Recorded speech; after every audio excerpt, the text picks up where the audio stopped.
So thank you very much to Stephanie and Lisa for your presentation today. And thanks very much for the audience for sitting in on this session. We do have some questions here. So we'll start off with an easy one. We have a question from Megan. Where can we access your slides? So just a quick note, first of all the presentations themselves are being recorded and will be made available on the CAEH conference site. The presentations, however, if you just want the slideshow portion, yeah, you'll have to contact the presenters directly for that. So I'll turn it over to Stephanie and Lisa if you wanted to share some details on how to reach you. Yeah, my email address is sallen. And thanks very much for the audience for, sorry, go ahead. Yeah, my email address is sallen@bchousing.org. So SALLEN. So just send us a note and we can get a PDF copy of the slides over to you. Yeah, same with us. I put, I think, two emails on the slide there, but if anyone didn't see them, yeah, we're happy to send a PDF of the slides. So mine is lbouc031@uottawa.ca. Perfect. Okay, we have a question here from Rhiannon. Are the hotels that were purchased during the pandemic going to remain as indoor housing for individuals experiencing homelessness post-pandemic? So that's, I guess, probably for BC Housing. Yeah, so once we own the asset, it's ours. And we have no intention of turning people out of those spaces. The long-term use, however, of those hotels will be decided kind of over time. Some of them might serve as critical indoor spaces for people who are experiencing homelessness as a temporary measure before getting into supportive housing, purpose-built housing. But some of them may also be appropriate for redevelopment into more, fully contained housing suites with kitchens and everything like that. So it's just going to be a matter of that evaluation moving forward.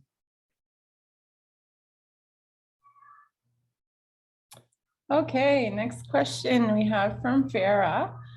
Where do you place those in camps? Is it a vacant facility or a house? Either of you want to take that one on? Go ahead, Lisa. Sorry, that was where do you place those in? Yeah, where do you place them in camps? Is it in a vacant facility or a house? I guess that's for, in housing. Right. Yeah, I don't think that would be question would be for me. Okay, sorry, I wasn't sure who. So yeah, for us, we have a series of different spaces available. They range all the way from indoor emergency shelter spaces, so where people would have more of the kind of congregate settings.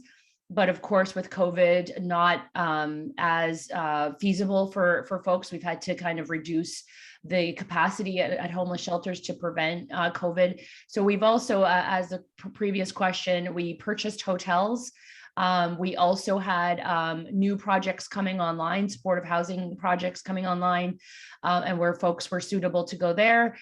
We also had just the natural turnover in vacancies in our other supportive housing sites, the temporary modular housing or the rapid response to homeless projects. There's also our SRO housing stock, which many people will debate is not the most ideal housing, and I would definitely agree with that. So there's a number of spaces that are available, but we did do an acquisition program, many hotels and other types of spaces through the pandemic in order to provide permanent indoor accommodations. Awesome. Thank you, Stephanie. Next question here from Natalie.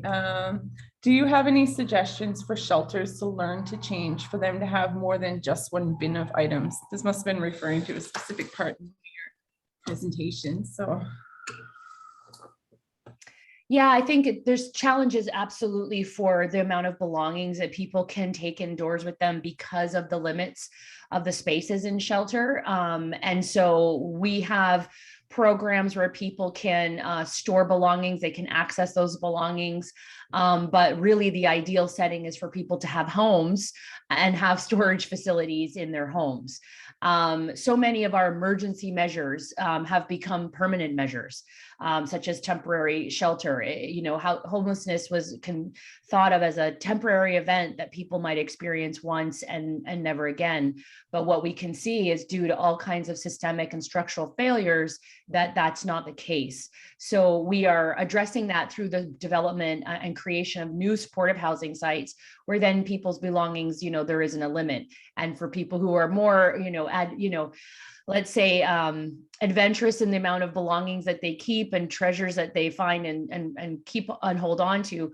We know a lot of our housing providers work with those folks around addressing the collection and keeping of belongings so that they're actually maintaining health and safety standards as well for folks living inside. Awesome. Thanks, Stephanie. I have a couple more questions for you and then we'll flip over to the Toronto questions, Lisa. So from Annika for Stephanie, thank you for the insightful presentation. I'm wondering if you were working within specific timelines when moving people from hotels to supportive housing. Were these individuals prioritized in any way? Our community has been moving individuals from encampment to hotels, but are finding that funding to keep people in hotels is quickly running out. Funding to keep them in hotels. Mm-hmm. So I guess I would be interested in hearing where that's happening. For us, once we've got the hotel spaces, some of them were leased. And so some of those leased spaces, the owners of those hotels are, wanting to bring those properties back into tourist accommodations. So we are working on the permanent housing solutions for folks that are in those circumstances. And that's a work that our finance team, our development team is putting together the estimates, identifying the spaces, and then working together with our government on the funding and the capital that would go together to make those spaces possible. I would say that this has been very reactionary work, with the pandemic and with the safety orders and the various encampments that happened. We're kind of definitely building the plane while we're flying it. And so that creates a lot of sometimes uncertainty, but our commitments remain with the people in these situations and that they would get the housing that they need and the spaces that they need to not go back into homelessness after those leases expire. Absolutely. Thank you for that. Now, a question for Edwina, BC Housing. Were you able to offer everyone subsidized housing units, or are some still in shelter or short-term options? There are still some folks in shelter or short-term options. This is really the work of our outreach folks. I know some of them are watching, so hi folks from Vancouver. What we do typically and what the outreach folks do is really about working directly with the individual and understanding some of their needs. As I think Lisa's research pointed out, some folks have experienced homelessness before. That's true here. There's cycles of going indoors and coming back outdoors due to a number of different challenges and barriers that are present in their circumstances and in the structure itself. So that takes some effort, right, to understand where people go. And it's also just a reflection of the limits of the amount of spaces we have available. But what we try to do is triage and understand the needs of folks and where there are greater needs, perhaps, and where people may not be as safe being alone or independent or supportive housing spaces, then the shelter stops, or kind of the temporary shelters sometimes are the most appropriate given some of these longer term situations. So what we're doing in BC now is kind of developing more complex care housing with greater supports, greater health involvement, cultural supports, which we know are absolutely necessary for sustained housing, and really enhancing our models so that this kind of repeat kind of cycling inside and outside doesn't persist. All right, thanks, Stephanie. So I'll turn to a few of the questions from Toronto, and then if we have time, we'll flick back to any remaining for BC. So this is from Sarah for the Toronto evaluation. What operational definition of encampment did you use, and how did you decide what encampments to include in the evaluation? Good question. So yeah, we discussed there's different definitions of encampments, of course. We didn't establish a strict definition. We did, so it wasn't too important, I guess, to do that for our study, because we chose the 6 most sort of prominent in the downtown Toronto encampments that were more visible. They were being more targeted in the media by the city for outreach, and were growing the most. So these were the ones to find the most people for convenience, right? But we also chose ones that had sort of different characteristics.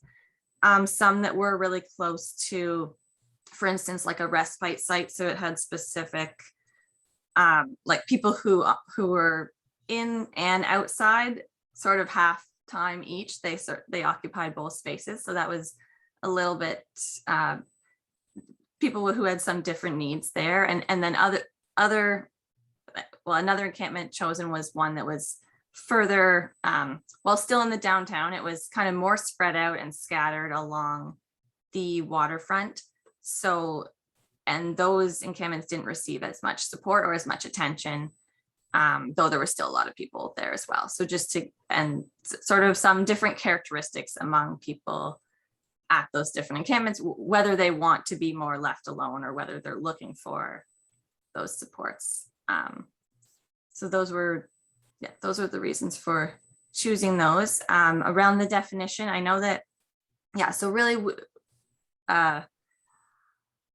in terms of, I think I said people identified 30 different encampments that they had stayed in. That was really self-identified, just whether they had stayed outside in a group with other people. And so I know, so that could be in whatever structures they created. Usually tents, but different other things were used as well, or provided by the outreach organizations, some improved structures. Like people may have heard of the tiny shelters. Of course, those were very popular, built wooden structures that really supported people during the winter. But there were some other options as well. So I've seen in some places where an encampment could just be 2 tents really, or 2 individuals staying in one place. But I believe the city, we did talk a little bit to them along with the other outreach groups supporting the encampments. And so I believe they use more of a definition around the structures as opposed to the number of people. So how permanent are those structures set up to be? Mm-hmm. Okay, and question from Juliana. What was the approach of city bylaw enforcement to address these encampments and the public safety complaints regarding encampments? I guess either of you can go for that one. Right. So yeah, sorry, what was the bylaw approach? Yeah, what was the approach of city bylaw enforcement? Yeah. Right.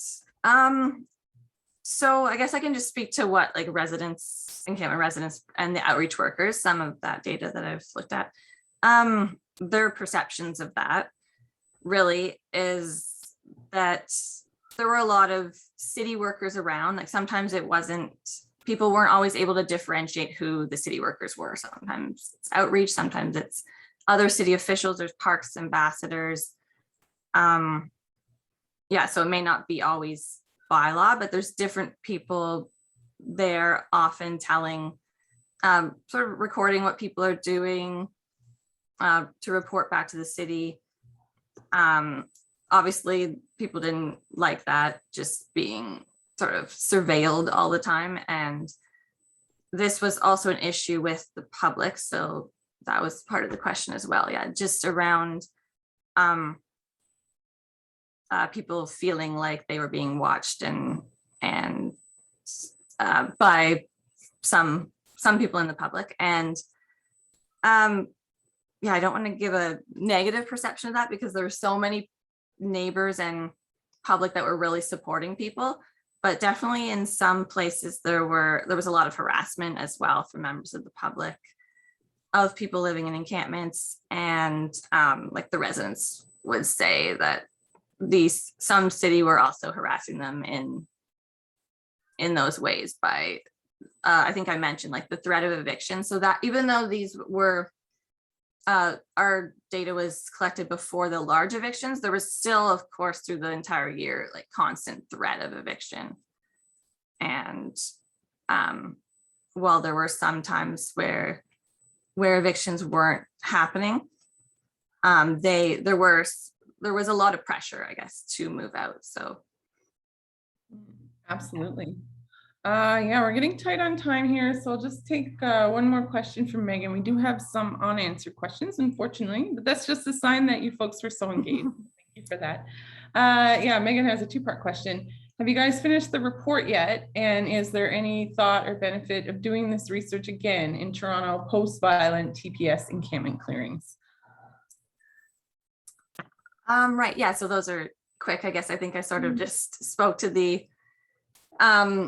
so yeah, it would be useful definitely to look at post the violent evictions, but there are some other people I think doing that. I mean, there's actually an investigation by the Toronto Ombudsman now into those evictions. So I'm sure that will turn up a lot of information. And yeah, so I'm not sure how different really people's situations will be.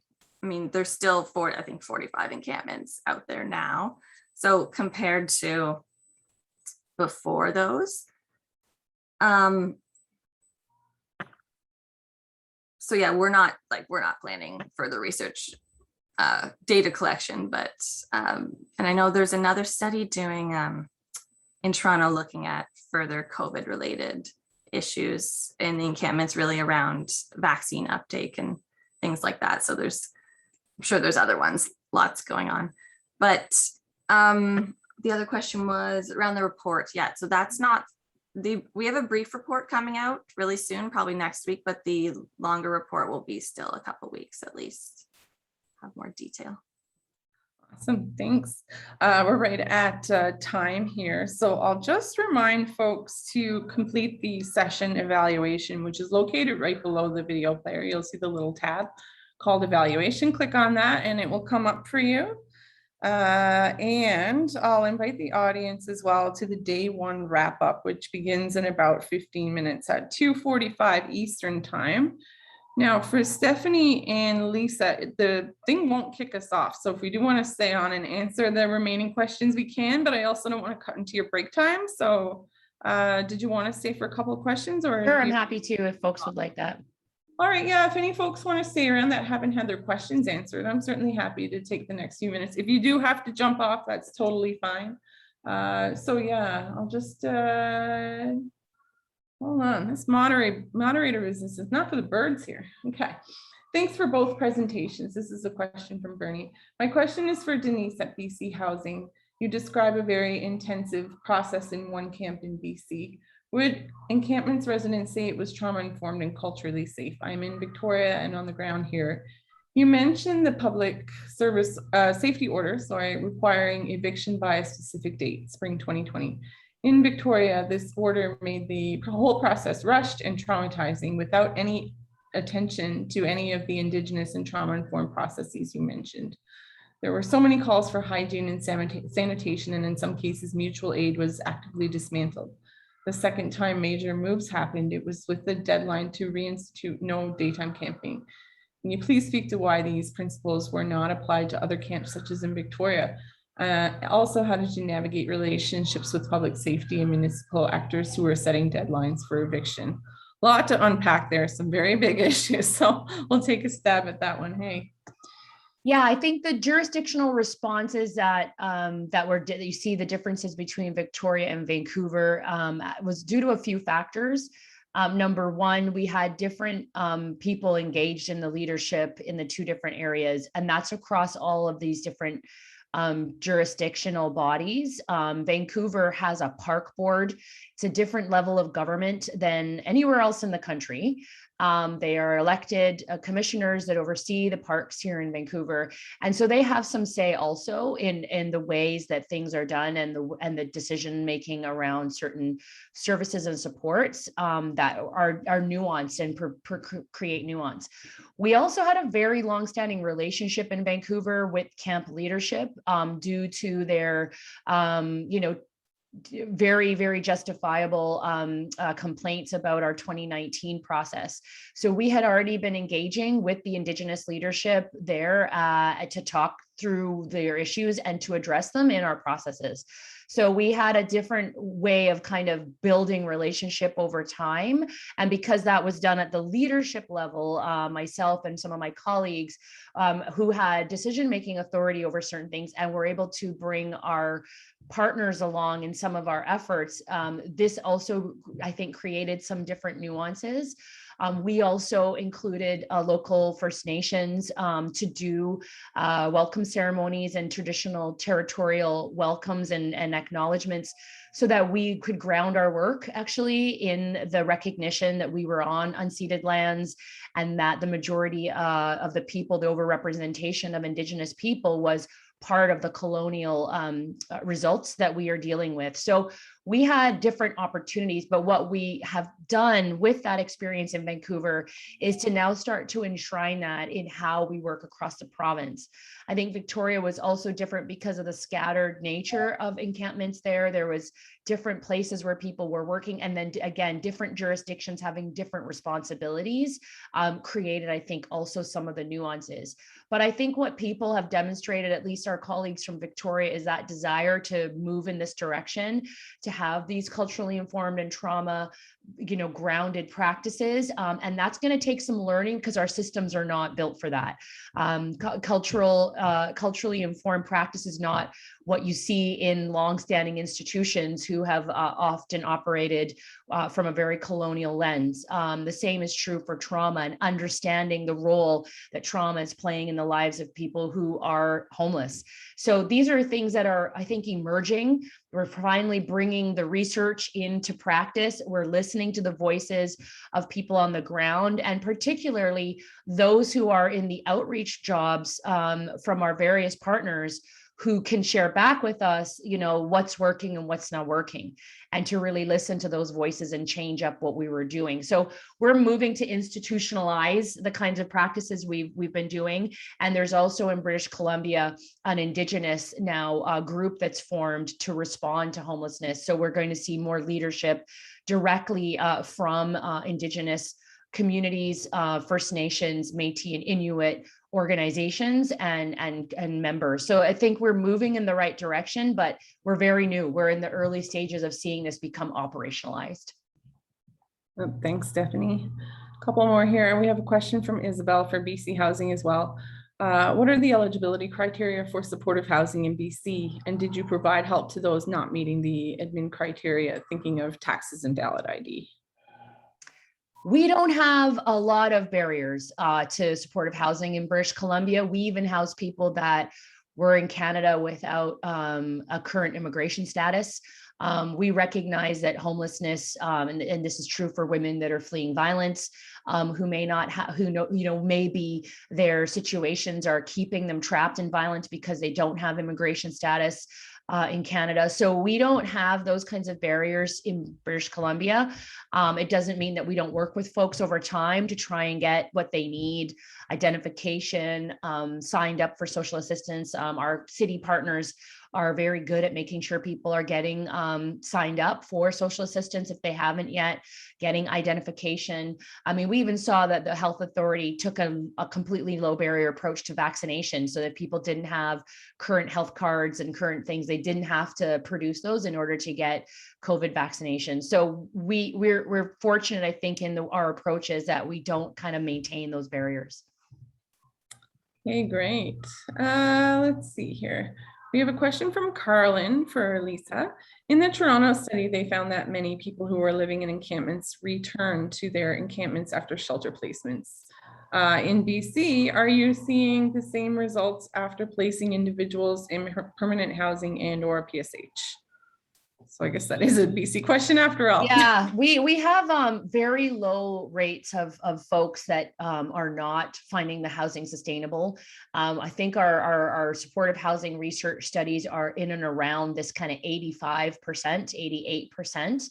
And recognizing that for the folks that it's not sustainable, this is where we're going in our more intensive supports, complex care type of housing, so that there's a little bit more embedded nature of all the various aspects of support, health, culture, life, and all those other kinds of things. So that's where we're focusing some of our energy now, to make sure that those folks that are in those circumstances actually do have success. But we also know a big level of that responsibility falls on us, the housing developers and creators, to make sure that the spaces are actually working for people. And I think that we have in Vancouver still a very, very long-standing and old housing stock in the single room occupancies, where people are sharing bathrooms, where the buildings are quite old, where the temperatures really soar in the summer. And of course, recognizing the really terrible impacts of climate change here in British Columbia and the fatalities that occurred this summer, we are absolutely, looking at how we evolve and change that housing stock so that it is more supportive of the livability and the well-being and long-term sustainability for folks. So we have to take that role and take responsibility for making those changes. But we're finding that it's very low levels of folks. Once they're in modular supports or some of the other places, people are finding that they can sustain that housing with the appropriate supports in place. Great. Thank you again. So this is a question for both of you. Maybe we'll toss it to Lisa first. This is purely speculative, but this is a question from Jenny Lee, by the way. This is purely speculative, but as experts, what's your take on how many people would still prefer encampments over all other options? That's a good question, and something we've been thinking about. Just that, it's quite clear that obviously people would prefer permanent housing that is appropriate and meets their needs, but over the current options, that's a different question, right? So I think pretty much everyone wants the permanent housing. There may be a few that people that have been outside for so long that I think that would be very small numbers if people could access truly appropriate housing that meets their needs. It would depend on different settings. Otherwise, what are the different options? I don't know how different things are in BC or other cities, in terms of the shelter system. But yeah, right now, I know there's been some improvements in terms of the shelter hotels, and definitely more people want those than even have been offered, right? But around the issues with overdose that really need to be addressed in those settings, because that's a huge barrier.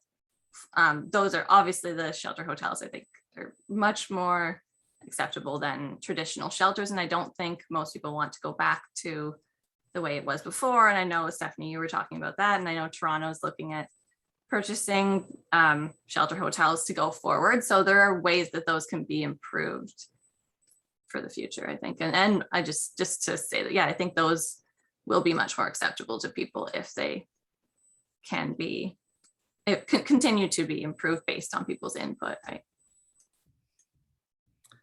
Absolutely. Yeah, I would probably echo what Lisa says in that if you can give people homes that they love and that nurture and support them, they wouldn't sleep outside in a camp, right? Where they have social connections, family connections, well-being, all of those things that every single person listening to this conversation and every single person attending this conference has for themselves. It's the available options that push people into encampments. And so once we recognize that as a system, that it's our responsibility to improve the available options so that people are not relegated to being outdoors, I think we'll see a complete change in the way that encampments are occurring in this country. Awesome. Thanks to you both for that. Just a couple more minutes and we'll jump off. We actually still have 65 folks on the line. We've got about half of what we started with, which is really great. It's great to see this engagement. Thank you, folks. We just have a question/request comment from Mo Amin at Homer Trust in Edmonton to say to you both, great presentation. I'm wondering if we could set up a virtual meeting with both of you in the future. I'm with Homer Trust in my role as project coordinator for outreach and encampment. Kindly send me an email. He shared his email here. I'm just going to pop it in our chat so you both have it.